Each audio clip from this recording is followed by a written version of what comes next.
y tienen que seguir dando esperanza a todos.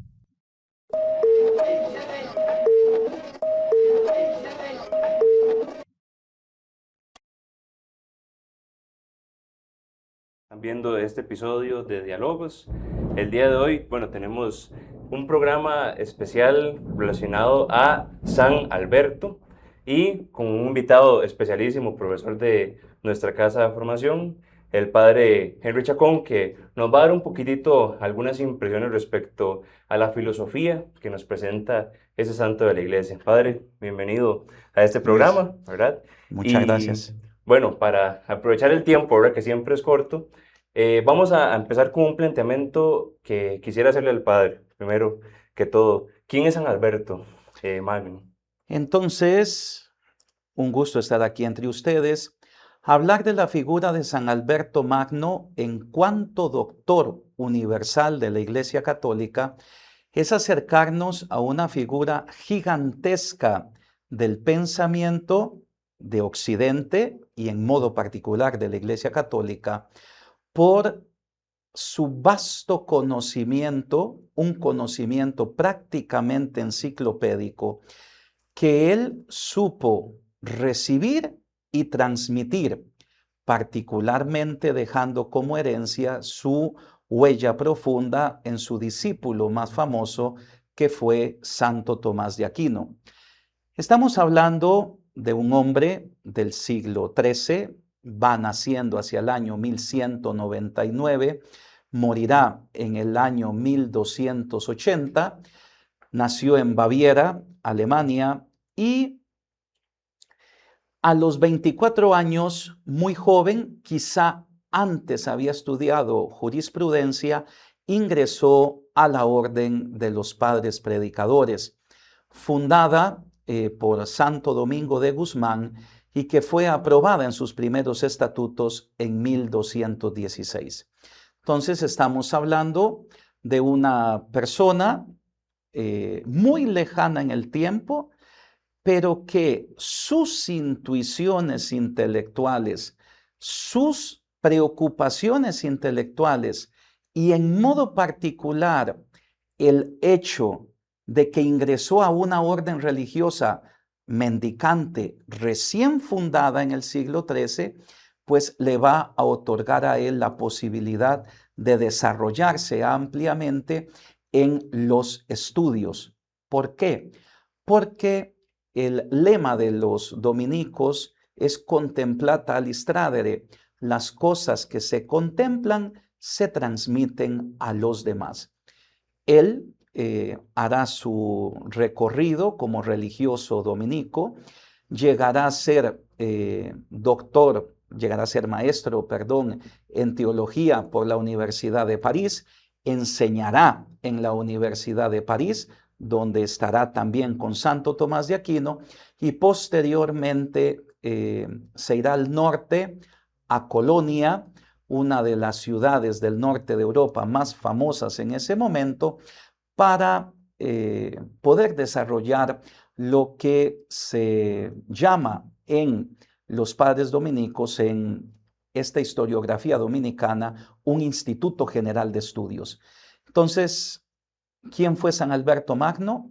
Un fraile dominico, exquisito y un impresionante pensador que logró recoger todo el conocimiento de su época, tuvo una mente enciclopédica, enfatizándose en modo particular en lo que son las ciencias naturales y evidentemente en el desarrollo de las ciencias teológicas.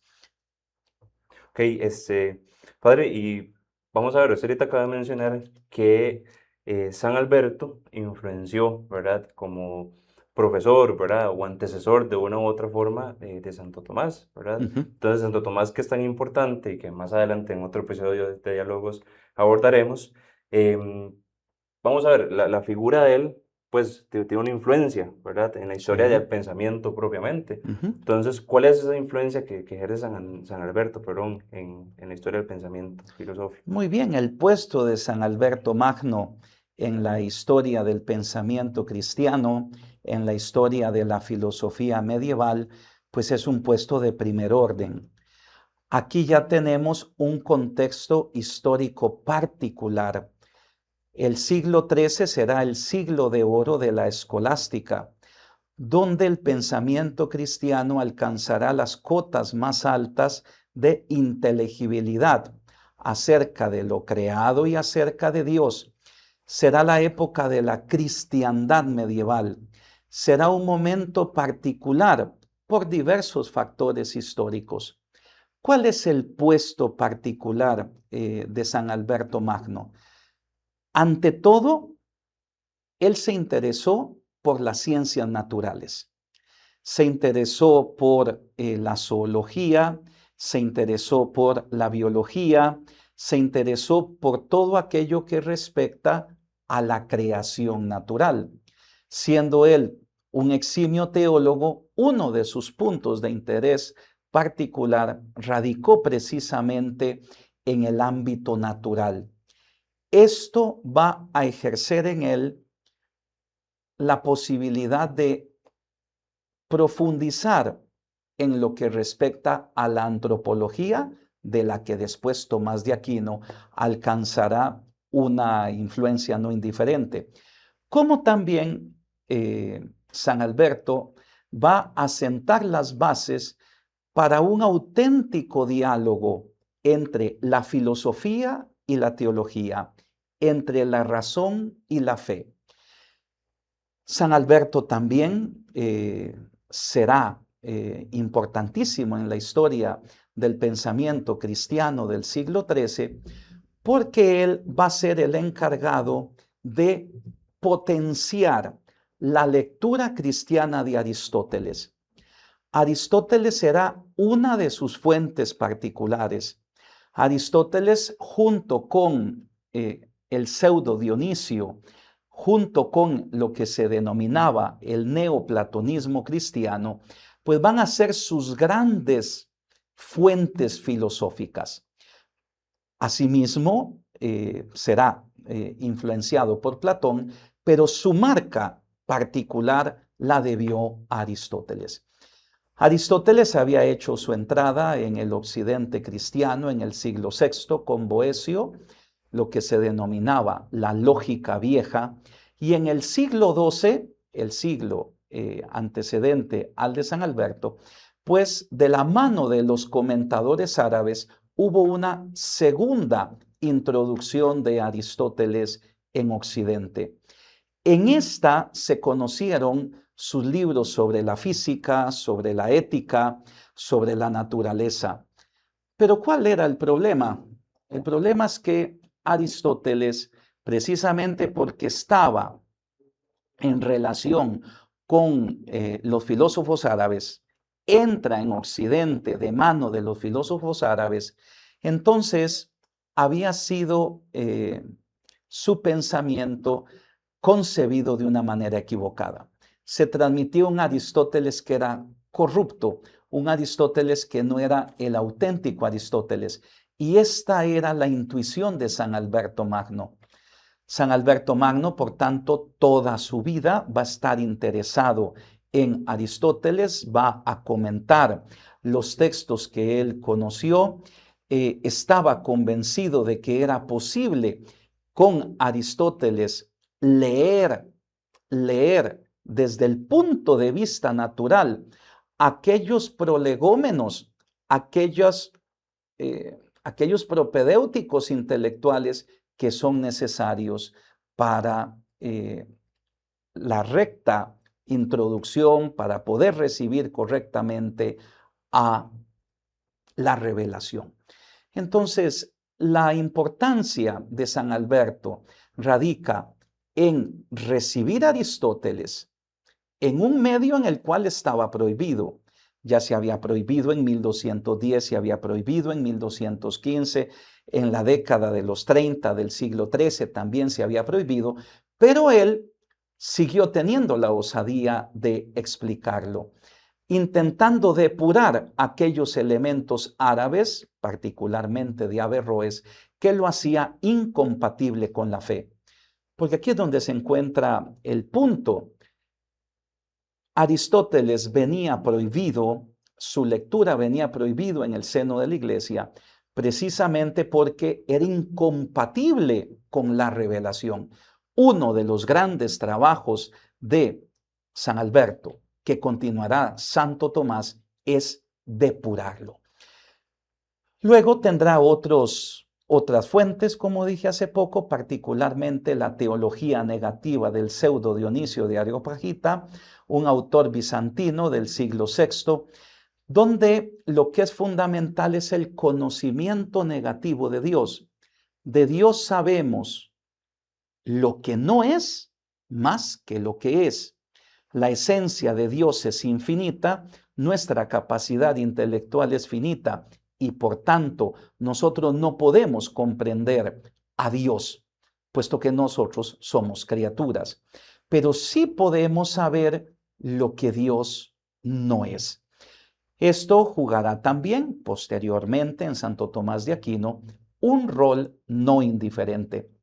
Y luego es fundamental San Alberto porque ese interés suyo en las ciencias naturales, ese interés suyo en poner a dialogar filosofía y teología, razón y fe, será fundamental en la historia del pensamiento porque asienta unas bases sólidas sobre las que esta comunión entre fe y razón, el diálogo fe y razón, podrá ser mejor explicitado en el seno de la teología, como lo será particularmente ya en modo eximio con Santo Tomás de Aquino.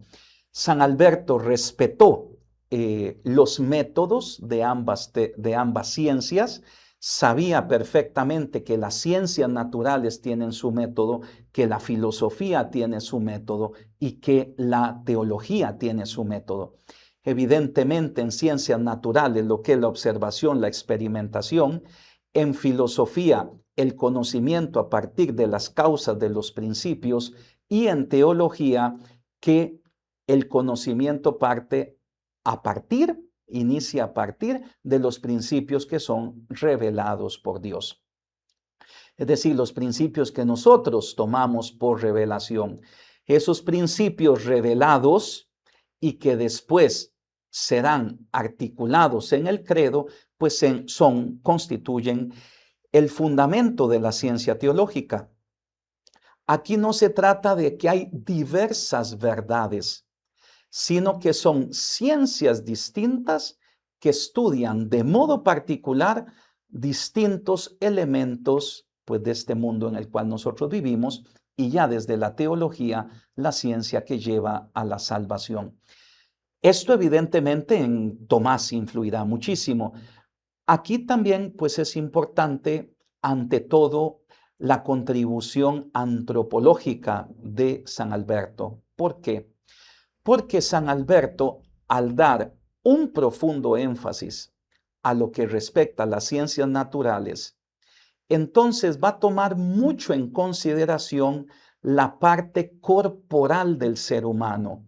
No el ser humano desde un punto de vista platónico, donde hay un dualismo, alma y cuerpo, no, sino donde hay una revalorización de lo que es el cuerpo humano dentro de lo que es la persona. Esto abrirá perspectivas muy fuertes, ya en Tomás posteriormente, acerca, por ejemplo, de la teoría del conocimiento. El énfasis de San Alberto, siguiendo lo que ya se decía desde el siglo IV, el alma como forma del cuerpo, pues va a ayudar a tener una concepción unitaria de la persona. Y teniendo esta concepción unitaria de la persona, fue capaz también de dar respuesta a lo que se conoce como el monopsiquismo, es decir, la teoría de Averroes de que existía solamente pues una inteligencia para todos los seres humanos.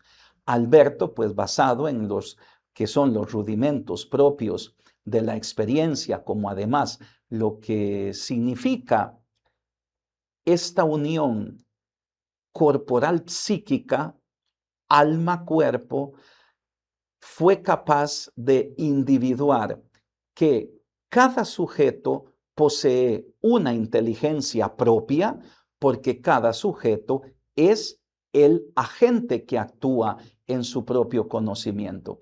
De este modo, San Alberto pues también va a influir en Santo Tomás en su riquísima antropología. En definitiva, estamos delante de uno de los grandes escolásticos, una mente enciclopédica para su tiempo y que tuvo la suerte de tener como alumno, como discípulo, a una de las mentes más grandes de la humanidad en toda su historia, como es la de Santo Tomás de Aquino. ¿Qué podríamos llevarnos nosotros de este hombre? ¿Qué podríamos quedarnos de un personaje tan lejano en el tiempo, pero tan cercano por sus intuiciones? Ante todo, la búsqueda de la verdad.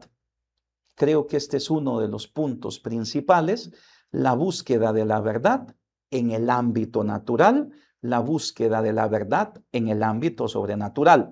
Aquí he enfatizado lo filosófico, pero él escribió también una suma de teología. Él fue un gran comentador de la Sagrada Escritura, como fueron todos los medievales. Él también tiene su comentario a las sentencias de Pedro Lombardo. Es decir, una persona que hizo de la búsqueda de la verdad pues la vocación de su vida. Luego, intentar dialogar lo que es el conocimiento humano natural con el conocimiento revelado. Pues como posteriormente dirá Santo Tomás, un error en la concepción de la naturaleza va a implicar al final pues un error en la concepción de Dios. Por eso, ver este equilibrio entre fe y razón, entre lo que se adquiere a través de la luz natural de la razón humana y a través de la luz de la revelación, pues es otra de esas grandes enseñanzas. Y luego creo que también pues es importante la unidad del ser humano. O sea, el ser humano con su parte corporal no es ajeno a aquello que lo constituye como un sujeto pensante, como una persona, puesto que estamos hablando de un único sujeto. Después se dirá que son dos coprincipios, cuerpo y alma, lo que constituye al ser humano. Aquí tenemos nosotros en San Alberto, pues revalorizando lo corporal, vemos cómo se va a llegar a fundar mejor una concepción unitaria de la persona con todo lo que esto significa. Muy bien. Bueno, el padre Henry ahorita nos acaba de hacer precisamente cerrando, ¿verdad? Con una excelente síntesis de la persona, ¿verdad? De este santo de la iglesia, como lo es San Alberto, y el legado que nos deja para el pensamiento filosófico y teológico para nuestra iglesia. Padre, muchas gracias por aceptar la invitación, ¿verdad? Para este episodio, y a ustedes, ¿verdad? Que están escuchando este podcast desde las diferentes plataformas, Facebook, YouTube, Spotify. Muchas gracias también por acompañarnos en este episodio. Los esperamos en el próximo, si Dios lo permite, más adelante. Compartan, denle me gusta, comenten las publicaciones para que este esfuerzo que hacemos desde la dimensión intelectual del Seminario Nacional pueda tener todavía un mayor alcance de divulgación. Que Dios los bendiga. Hasta luego. Gracias.